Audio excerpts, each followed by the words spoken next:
I want to introduce y'all to another book I got where I went to Bible study in, I think it was Italy.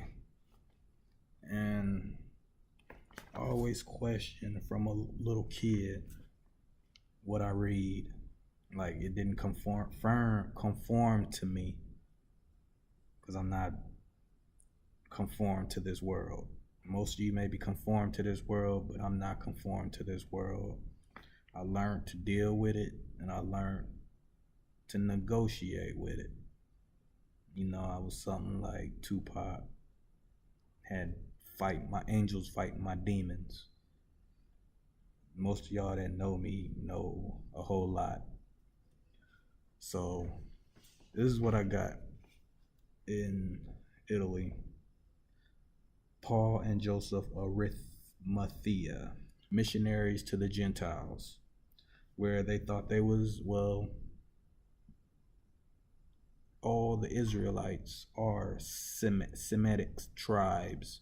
And if you don't know what Semitic tribes, I will get into all that in another video and proven from Sarah. So I'll probably link it below if I don't do it, or let you know. So if you know the YouTube video that I'm gonna put dealing with Sarah is comparison, just like I'm doing this right here, showing proof of anything that I'm putting out. And any books you need, I can give you, but I'm not going to sit up here and run my mouth like some conscious communities and not give you the books and everything that what I'm saying. So Paul and Joseph Arimathea, missionaries to the Gentiles. These are supposed to be the 12 tribes. We see they cut off Africa. Vikings, Anglo-Saxons, the Germanic tribes, the Romans, the Celts. So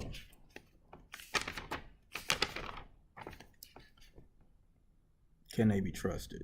I never trusted them. I was an army brat, so I learned a whole lot. And first printed in 1970, second printed in 1974. So this is my Bible study that I went to when I was in the army. Well, my stepdad was in the army.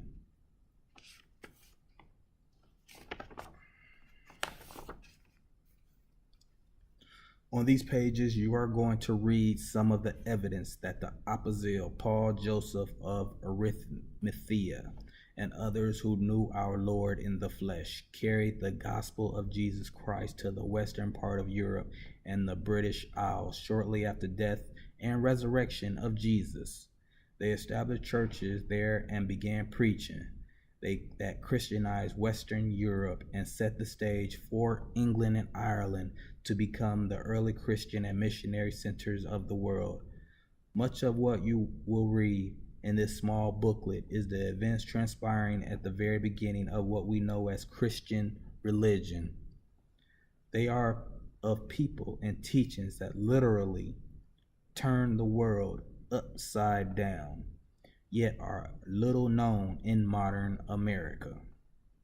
A well-known American recently made the observation that we are the best informed people in the world about the happenings of the last 24 hours, but know very little of the people and events of thousands of years ago, or even a few hundred.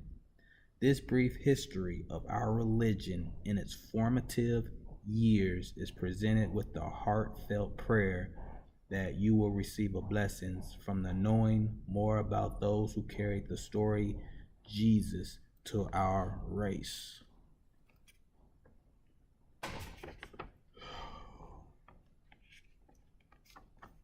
Now, this is supposed to be Paul.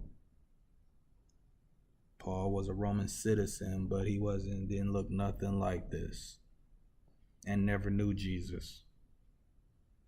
Yeshua, Al-Qadid, Isa, I can keep going with names. Jesus. People that know the Quran and Bible know what I'm talking about.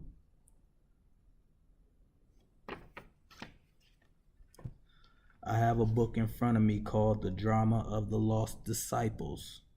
The following is a quote about Joseph from the first chapter. Why he has been indifferently bypassed along with historic events covering that epochal period is both perplexing and surprising.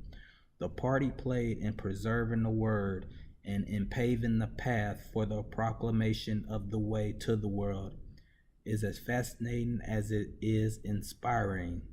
He was the protector of the valorous little band of disciples during the perilous years following the crucifixion, the indefatigable head of the Christian underground in Judea, and the guardian of Christ's only earthly treasure, his mother. Startling as it may appear to most Christians, and particularly to the Anglo-American world, the dominant role he performed in laying the true cornerstone of our Christian way of life should thrill our hearts with underlining gratitude. His story is exclusive, the story of Britain and, in consequence, America and all the Christian people, wherever they may be. And actually, Joseph of Arimathea was the apostle of Britain, the true apostle, first to set up Christ's standard on that sea-girt little isle. 562 years before St. Augustine set foot on English soil, he with 12 other disciples of Christ erected in England the first Christian church above ground in the world, to the glory in God, his Son, his Jesus Christ. This book has 241 pages of documented accounts of Joseph Arimathea and other disciples in England, and the acceptance of Jesus Christ and inhabitants of English Isles within a few years after the death. From England, not Rome, came the Christian teachers and missionaries who convert Gaul, the Germanic tribe, and Scandinavia. Now, look at this. Oops.